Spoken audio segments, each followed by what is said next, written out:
Thanks, Lance. Me too, how we're going to follow that. That right? was an amazing speech. But if anyone can follow it up, it is Teresa, the president of the Toronto Tempo, who is our inaugural guest on our Cinderella Stories podcast. Sav and I were saying when we got here, I don't think I've ever seen as good looking or as put together a room, and I'm not even saying that as lip service. Like, no, everyone for real. looks really, really good tonight, and we're glad that you guys could come out and celebrate with us. Can we give a round of applause for our cover girl, please? Hey! For Glory's latest edition. And you know, if you're not familiar with Teresa, where have you been, first of all? And second of all, this is an opportunity to hear a little bit more about her. She's built basketball at every single level. Of course, most people know her from her 11 seasons at the Toronto Raptors. Before that, she was at the NBA League office, Basketball Without Borders, Lifetime Fitness, just really shaping organizations in a really impactful way. And so we're so, so glad to talk to her today. Absolutely. Thank you, Teresa, for being here, of course, and thank you, everybody, for making the commute. It's a weekday. I know sometimes you guys can be tired, but the energy in this room is phenomenal, so give yourselves a round of applause first and foremost. Yeah, absolutely. We're all busy. We're all busy. We got booked and busy. We got places to be, so let's get straight into it, Teresa. You know, Ashley just kind of ran through your resume, your history, your story. When you look at those moments, the pivotal moments in your career, and you connect the dots, how does that shape the president that you are now with the Toronto Tempo? That's too deep. I have to back up a second. It's too early for that. I just want to say thanks to my new boss, Ritu. No, seriously, like her support. She was one of the first people we heard when we got the team, and it's incredible to have someone so local who's done so much to support us. So it's great to have you on board. Truly, boss lady, yeah, right? Absolutely. Also, awesome speech. Thanks for being vulnerable there. Yeah. Embarrassing moments are hard. We've all fallen on our face. Yeah. Literally, figuratively. Yeah. But we all save it. I mean, that's what makes us resilient. So I think that's one thing that definitely women's sports showcases for sure. And the other comment I have is just at the introduction. I loved how you shared that I have shaped these organizations. To be clear, my first ever job was an assistant at the NBA. I did not shape that organization shaped me. And I think that's very important to point out because as we go through these career journeys, you're not always the one making the decisions. And a lot of times the people that you're with, the organizations that you're with shape who you are, who then you can shape organizations going forward. So I think like all the stops that I've had, so first, playing volleyball in college, like a lot of people will be like, oh, Teresa, you must have played basketball. And I always just say yes. Nobody needs to know that I retired after I hit my peak as a senior in high school, making the honorable mention all-conference team. Hey, that's not nothing. But hey, A win is a win. A win is a win. A win is a win. But it was truly like all these different stops that have shaped my career. So starting as an athlete and going to grad school and learning in Florida, which was like I moved from Sioux Falls, South Dakota to Miami, Florida, like culture shock. And that shaped me to be more resilient. And then doing an internship at Disney World, talk about a learning laboratory, like they put something in the Kool-Aid there. And then starting my career at the NBA, Lifetime Fitness, the Raptors shaped who I am 100%, and now being able to impact the tempo and still learning as I go. So what was your question? How did the dots connect? But like also with that said, I want to give you some more credit than you're giving yourself for a second, because having been former colleagues with the Raptors, even both of you guys. Yeah, like, absolutely. Both. Exactly. I remember meeting Ashley at the 905. Yeah. At least 10 years ago, at least. So, not too much on your girl. Like 8 years ago. like a cute age. No, but like for real, like, we have single-handedly seen you shape organizations, and I believe, I don't know you guys, I believe in a butterfly effect. Like even the smallest of service is still service of doing a really good job, because that impacts everyone at the end of the day. So even if it's just assistant work.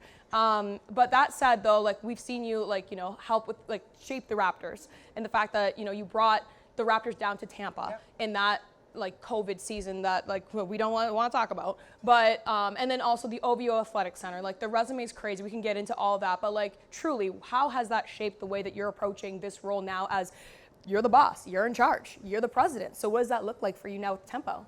Yeah, it has. I think all those things that I talked about, every little piece, you take different parts and it shapes how you lead and how you impact, and also just the experiences. And like, we're building a performance center for the tempo, like all the things that I did with the OVO, and even relocating to Tampa and building the facility in Las Vegas, just even as temporary. That was so like, cool. all those little things like impact how you make decisions. And I think more than anything, a lot of times you learn the most from when you don't quite get it right. And I think those things have shaped me a lot. And I'm a lot more forgiving of myself now. And I think that's also helped me to be just a more enjoyable person to work with. And I think that's helpful too. I think understanding and keeping the main thing. Sometimes that's hard when you get down a rabbit hole, or when you're really focused very narrowly. Sometimes you lose sight of kind of the bigger picture, and that can really impact decision making too. So I mean, I think that there's so many things. You could go down a rabbit hole and talk about all the different decisions or experiences you've had and how they impact you today, but I think it's always a cumulative effect. So rarely can you point to ever one single thing that said, oh, this happened to me, so now I act like this. It's always cumulative, and the biggest impact is probably the people you surround yourself with. So it's something that I wasn't quite as discerning when I was younger, and I'm way more discerning on who I spend my time with, because time is so limited. And you want to surround yourself with people that really give energy. And it's great to find so many people in this world. I mean, this room is full of energy. You can tell, right? So everybody, thanks for giving your energy to me tonight. I feel it up here. Feel the vibes. One of the things we always talk about in broadcast and journalism is like the follow-up question always reaps like the biggest reward. So like, how did South Beach, help you grow and develop as a person? Like, that's the question I want to know. It's like, you're in Miami, da-da-da-da-da. That was a life learning time for sure. I mean, I grew up in rural Minnesota. I went to college in Sioux Falls, South Dakota, and then I moved to Miami, Florida. Big culture shock. Diversity week at Augustana College was Lutherans and Catholics going to the same school. And to go to Miami, and I always like to give the example, I played volleyball in college, university in South Dakota, and I moved down there, and I loved the sport, so I wanted to keep playing, so I got connected to this team. And the team was made up of women. I connected to somebody who was like an alumni of the school I was going to, and she had grown up in Cuba, and then her really good friend Natalia had grown up in Puerto Rico, and she was a salsa dancer. And then we had the outside hitter who grew up in Poland, and then our libero was from Colombia. And then the other outside hitter had grown up in Venezuela. We were the United Nations. And I learned so much Spanish in that year that I played with that team. I'm like, vámonos, let's go, and it was funny because et cetera would just talk, and then she'd look at me and she said, pass the ball, So all that to say, it was a culture shock, but also incredibly, incredibly valuable for me to just broaden my worldview, understand where different people come from and how you can all mesh into one place. And yeah, South Beach was a vibe. I was there in 2004. Paris Hilton was at her peak. Saw her DJ one time. I thought I had really arrived. So Hey.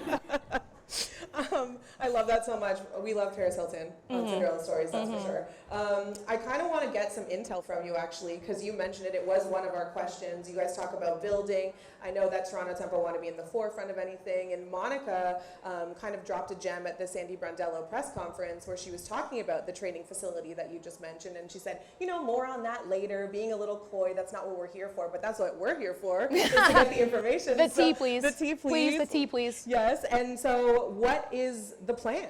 What do you guys got cooking up in the background? Obviously, you want to make sure that the players are taken care of, that they're given state-of-the-art facilities. So where's that going to be? What's it going to look like? So more to come. Yeah, don't do us like that. Honestly, there's to build a performance center in the way that we want to deliver elite level performance in a great location for our players. There's a lot of different partners that have to be part of it.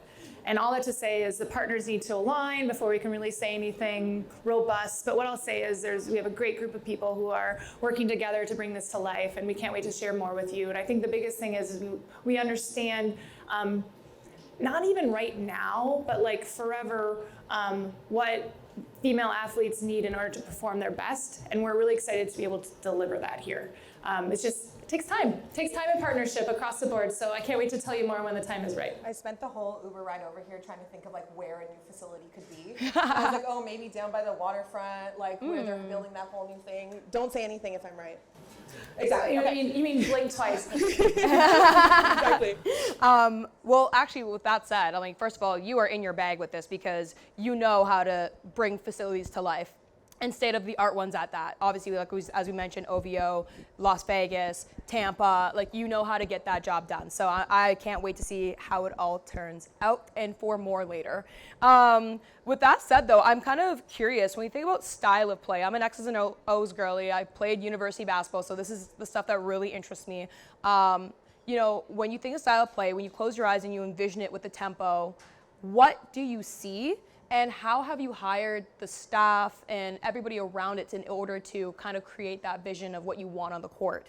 Yeah, I mean, I don't know who to attribute this to, but I heard someone say, like, if you want to do really well, hire people smarter than you to actually do the work and surround yourself with, and that's what Monica and Sandy are going to do. So Monica Rogers, our general manager, we recently announced our head coach, Sandy Brondello, and Sandy some props. Very excited to have that tandem leading us, and leave it to them to do what they do best. Like, I played college volleyball. You heard my peak basketball was a high school athlete in Lakefield, Minnesota. Like, I am not deciding the style of play that the Tempo are going to run, but what I've done is empowered two very smart women who are very capable to do just that, and I can't wait to see what they do. With that said, because actually that was going to be one of our other questions a little bit later, but let's just jump right to it. When you think about designing your front office with intention, something that was pointed out also in the press conference was that you have two former WNBA players in key leadership roles, and something about Sandy, she's also a former WNBA All-Star at that. Not to mention, you know, if you look up Sandy's resume, guys, if you haven't already, like, champion and like played for Australia, coached Australia. Like, she's just, the resume's everywhere. No pressure, Sandy. No pressure, Sandy. But what does it mean to you to have, and why was it important, or was it coincidence that you hired two former WNBA players, especially with that high of a caliber, to lead your front office? Yeah, so funny story. So I started the general manager search, and I knew that to complement myself, I needed someone who really understood the WNBA. Because I had been in the NBA for 10 years, and I had blinders on. Like, that's all I really knew. Yes, I'm a woman, but I was not watching the WNBA. I was working in the NBA and like consuming that league and those personnel and that. So I knew I needed someone who understood the league really, really well. And so there's what's great is there's a lot of talent out there, and a lot of people and leaders that did know the league well. And it was really exciting to be able to meet them and get to know them better. And Monica rose to the top for many different reasons. And I would say one of them was that she knew the league really well because she had not only been an assistant GM in it, but she had also played for many years. I wouldn't say that I was seeking out a former player, but it just so happened. So I hired Monica, and then she started her search. And one of the priorities she had was someone who had coached and had experience within the league. She understood as a player, as someone working in the front office, that was something that set this league apart, wanted some nuances, knew if she was going to attract free agents, was going to be able to kind of hit the ground running. She needed somebody who understood the league right away. And Sandy, one of the winningest coaches in WNBA history, becomes available. No big deal. And they hit it off right away. And I think a lot of it was because they had a former player mentality. They lived through this league in a way that a lot of people, or very few people, had. So they really bonded in that way. And I have to say, our assistant GM, Eli, was actually the first person to point it out in a way that I realized that we had hired two former players, and we are going to be the only WNBA team to have two former players in the most senior roles. And that's amazing. So, I mean, what do they call that, where it's like designed by chance? Like kismet or serendipitous? Something like that. It's great, and I don't think it was anything we set out to do, but because we prioritized those things, that's what happened. And I'm very proud of that now. I will say that so many times over because I do think that's valuable, and like I said, I'm not going to take credit for it. It's nothing that we set out to do, but because we prioritize the different experiences, that's what happened. And I think like as we continue to grow our team, and not just the basketball side, but in the business side too, like if you're prioritizing certain things, you attract specific people and skill sets, and you have this really robust experience to then draw on to influence your organization. You have a lot of really high-powered and ambitious women that you just mentioned. I see Whitney Bell over here as well, who works your CMO for the Tempo. How frustrating is it to be ready to go and then just be tapping your toe waiting for these CBA negotiations to figure themselves out so you guys can actually get going, because it's like, okay, we're best laid plans, but we're just waiting. Yeah, I mean, I think uncertainty is really hard to handle for anybody. Like for me, I immediately go back to the pandemic. There was so much uncertainty around that time, and that was the hardest thing to navigate. Our sports psychologist at the Raptors at the time, he told us we were kind of going back and forth on what we were supposed to do in a certain situation, and he basically said, just make a decision, because people can handle news that maybe isn't great more than they can handle uncertainty. So what we're trying to do is, yes, there's some things we don't know because they're being negotiated, but there's a lot that we do know, and there's a lot that we can do to prepare. In a way, we look at this as an opportunity. It's an opportunity to solidify our foundational systems. It's an opportunity to be in the marketplace, really elevating our brand before we have players, before we have the people on the court. And it's also a time where we can have it focused on just the tempo. So you make something out of nothing, no matter what the circumstance. I mean, the great thing is the CBA is going to be monumental in the impact that it has in this league in a very positive way. So once we get to the finish line, it's going to change the way that everything works in a really great way. So I'm excited to be part of it. I do want to, I know like our podcast, for those who have listened, like we're pretty lighthearted. We try to have fun with sports, just because I think a lot of times in the women's sports space, we had to babysit it so much, and I mean that in the best way possible. There were so many detractors. There's so many people that are so ready to talk down on women's sports, get back in the kitchen. No one watches women's sports. So not in this room. Not in this room. No, not a problem here. here. This room.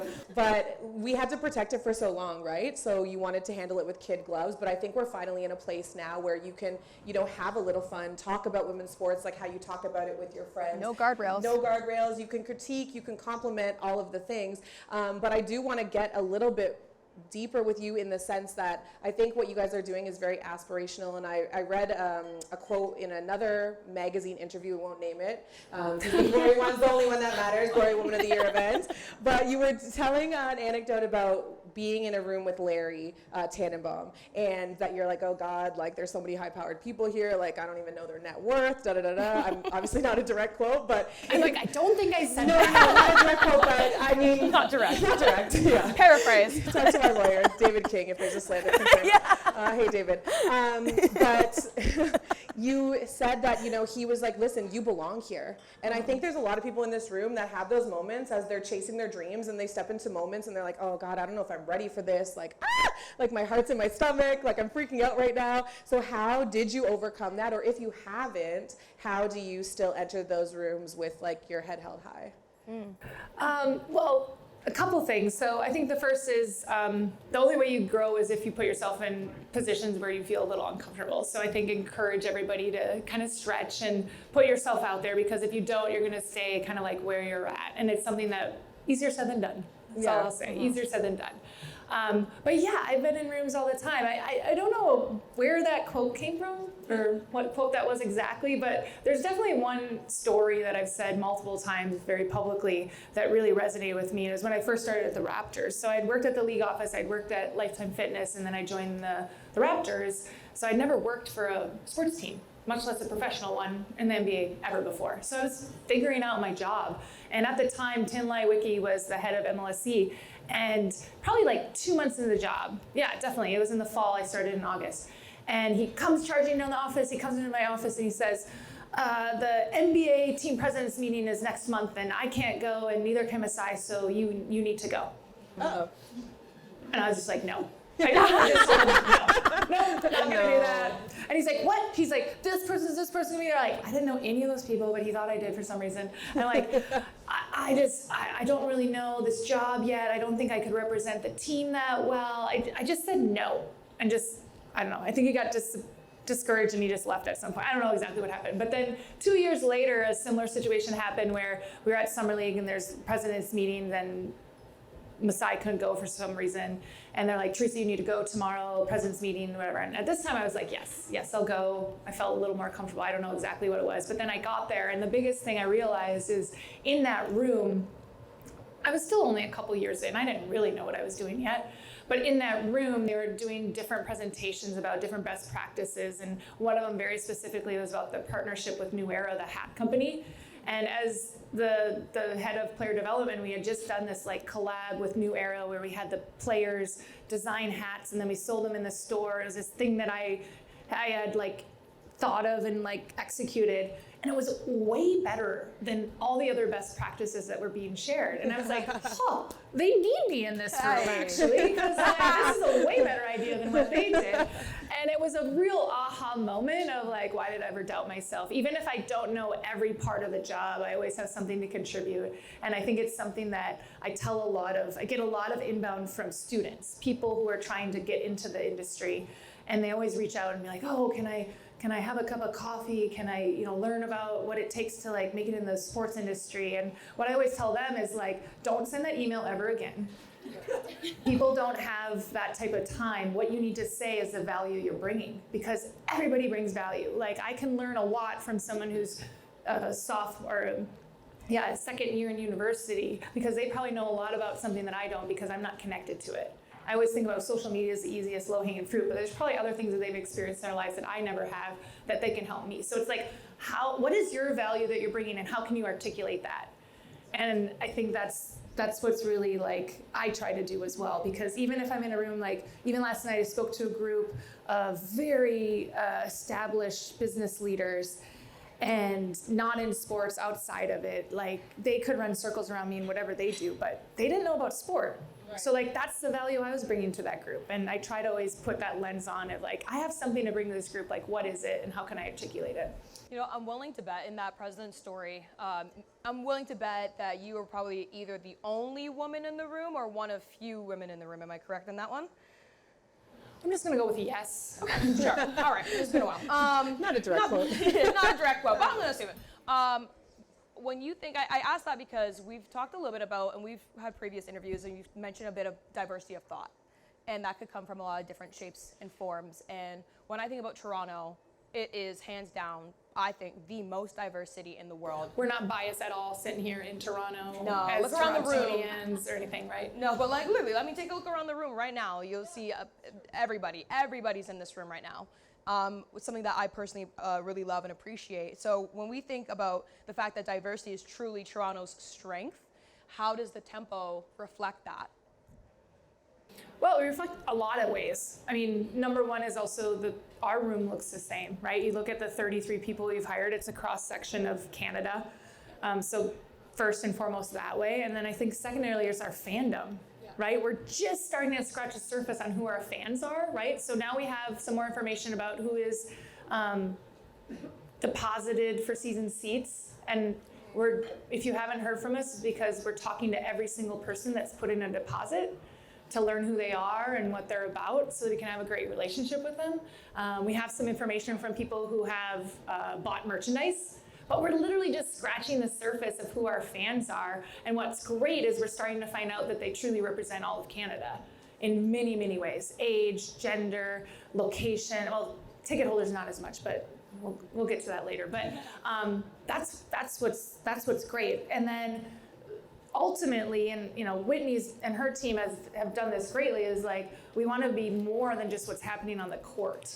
And you'll see more of that as we grow. We're just right now trying to open bank accounts, set up our computer systems, things like that. But we'll get there, and really make an impact on our community in a way that's bigger than the game. We scratched the surface a little bit. In June, we launched Together We Win. It was presented by Sephora, one of our founding partners, and it really was all about belonging. I like to say, and maybe this is not the right talking point, but I like to say it's basically like a fan code of conduct on steroids. Like it's basically talking about how we hold each other accountable and how everybody's welcome to our games. It's something we're going to say before every single game. If you haven't seen the video, it's incredible. Toronto's youth poet laureate performed it for us, wrote it for us. It's something that really put our flag in the ground of like who we are and what we want to stand for, and that's that we're a place for everyone a place where everybody can come and feel like they can show up as themselves and feel like they belong. So it's something we're really proud of, and something I think that will become even more. Thank you. Absolutely. And it will become more real, and you'll be able to feel that once we have games where people are gathering in a real way. May I also recommend, and maybe this is like based on your conversation, like what we bring to the room, because like maybe we don't know a ton about talking to fans and crowdsourcing information, but maybe it's you, maybe it's Whitney, but a float at Caravana, I feel like Sav and I can probably contribute to best practices in that regard. I can play math. But we can take it offline. I mean, it is in Toronto season, so I'm just a Toronto Temple float. Would just with costume. Yeah, of course. Of the colors. Oh, Yeah. Whitney. like I'll pitch teal you. I'll on a pitch tan you. skin. Yeah. Just saying. I Anyway, see it.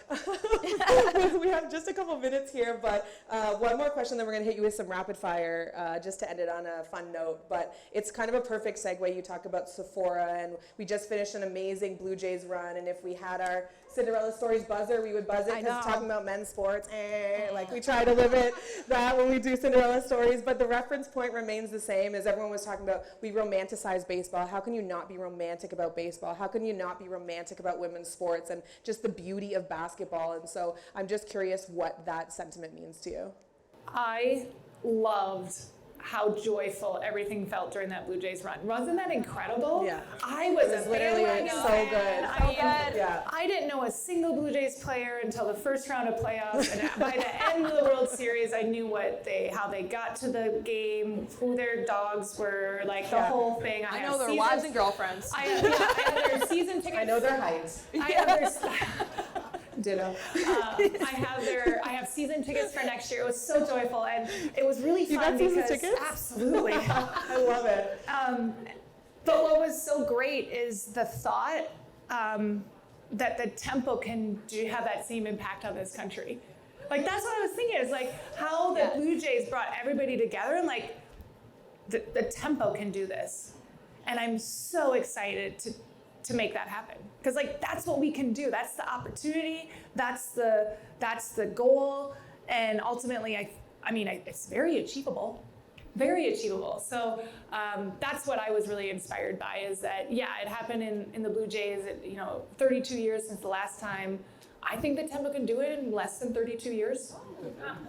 Just putting it out there. Putting it out there. No pressure, Sandy. 32 years, I mean, come on. Pretty good run, right? But I think that's what I felt so much joy. I felt so much joy. I felt so much community. And that's what I believe, like, that's what the tempo is going to be capable of, and I can't wait to make it happen. Yay. I love that. All right, let's hit you with some rapid fire, okay? Sav's going to start us off here. Do I get any pass or like buzzers? No. Okay. No. Absolutely not. All right, edges laid or messy bun? Edges laid? Slick back situation? I mean, like just this? like this probably every day. Okay. Bob, okay. Bob. So if you had to choose between the two of them? Probably a messy bun. Messy bun. Okay. Lip gloss or lipstick? Gloss. Gloss. Okay. I got it right now. A chap. Who would you let style you? Kim Mulkey or Dawn Staley? Oh, Kim, I like sparkle. Oh, really? I really like sequins, so. Sparkle and feathers. Can't wait to see some fits. Minnesota or Toronto? Who actually has the worst winters? Oh, Minnesota by far. Really? Oh, yes, I believe it. by far. Okay. Okay. Serena Williams, what's she like? Oh, she is boss babe right there. I've only met her once, but she came and she interviewed Monica for the role, and I was there as well. And she came in, and I thought she would just show up. She came in, she got the Wi-Fi, she had her computer, she had very, very good questions. She is in it. and she means business, and I love that. Wow. Okay. Serena, we see you. What would you prefer, to have a blowout win at home or a game-winning buzzer beater shot on the road? Buzzer beater every time. Yes. Okay. Thank you. And then I to mean, a win's a silence, win, to be clear, but silence the opposing crowd well, it's too. just so exciting. Yeah. Wow. Yeah. Okay. I was funny because I was like, oh, a buzzer beater win at home though. You got the home crowd on your back, but. Oh, I didn't even hear. That was No, that was qualified as different. home or No, away? we were arguing about which way we should phrase the question. Like, in the green I room. just heard blowout win or buzzer beater. Yeah, buzzer I didn't beater. realize home or away. Buzzer beater Buzzer every beater. time. Yeah. Perfect. Okay. Drake or The Weeknd? Okay, we didn't realize that was so polarizing. Wow. Oh, choose wisely. Drake. Is this bad to say, but I don't really listen to either of them. Okay. We'll let the crowd be the judge. We have one tap in the back, doesn't listen to anyone. I really like Florence and the Machine. Like, I can I do that? Is that okay? We'll allow it. Thank you. Yeah, Thank no you. problem. This is a very Toronto question. Streetcar or subway? I take the streetcar because I live on the streetcar line. I don't even have a car, so I'm a very, very frequent TTC rider. Torontonian right I there. took the subway up here, so. Hey, very nice. Okay. Everyone's like, wow, humble. Humble. Not even black. Yeah. All right. Kensington Market or Yorkville? Kensington, that's my neighborhood, so I gotta pick it. Okay. Let's not give too many more details. Streetcar line, Kensington Market. Okay, thank you. Okay, 1844, yeah, Unit B. We don't have a director of security yet to keep me in mind, so thank you. Thank you. I got for you. filling that role. Yeah, no problem. Phone call or text, or FaceTime or text? Ooh, okay, so this is tough for me because I am definitely like, I don't want to have a conversation via text. Does that make sense? Because it gets misconstrued, potentially the tone. It's just like, yeah, there's just too much. So like, Yeah. but I don't pick up the phone that often. So like if I'm calling Teresa, you, please. so if like I'm calling you, that means I want to chat about something. But most of the time, otherwise it's text because it's like direct, succinct, and I'm very direct and succinct. So you want to be the initiator on a phone call? Yeah. Otherwise you want to text. If I call you, that means that a text did not suffice. Okay. Whitney, what's the best way to get a hold of her? Call. She's a call. Okay. She's just calling. Okay. Final one. Sleep on it or decide in the room. Okay, so I like the drama. no, it's I've decided in the room too often in my life when I should have slept on it. So now I try to sleep on it if it's a big decision. Okay. Amazing. Well, thank you so much for your time. I appreciate it. Vance, I don't think we're going to get crowd questions. No. Okay. Can we get a round of applause, please? Teresa Resch, the president of the Toronto Tempo. Team. And then also just want a quick shout out to Glory for, of course, putting this whole thing together. Thank you so much, Glory. Our watches, Bolova. And also our watches. Bolova, thank you. Appreciate it. And also, this wouldn't be possible without our amazing team helping our podcast. You know, Nadine, Haley, Look at the youth. Evan, right all in there. the back over Wave. there thinking he's hiding. Wave, guys. So yeah, our podcast wouldn't be possible without them. So yeah, it takes a village. We want to, again, I want to reiterate, thank everybody for being here. Thank you, Teresa, for being our first podcast guest, giving us a little insight. Very honored. You set the bar very high. We're going to have people coming like, sorry, send us a CV because we only do the president. Well, and I think it's really important to say, as I say it almost every interview, Bree knows it's that craft, but to tell the story of women's sports is so important. So thank you for existing. I know you guys have been doing this for a long time. I've seen you guys working so hard to tell the Raptors story, the men's story, but this is like a passion. So I'm so excited to see you guys in this space. And also Glory for elevating women, incredible. So thank you so much. And I think more than anything, if the Tempo is truly going to optimize this incredible opportunity we have, it can't just be the Tempo telling the story, it has to be everybody. So if you guys can do me a favor, go and tell 5 friends, hopefully those that aren't already fans, about the Tempo. I talked to my waitress before here. She's now a Tempo fan. Uber drivers are very good fan. You can get them every time. Like, TTC riders. But it is true. Like, if we're truly going to get the next echelon, we need everybody telling our stories. So appreciate you guys being here and appreciate you sharing the Tempo story. Hey.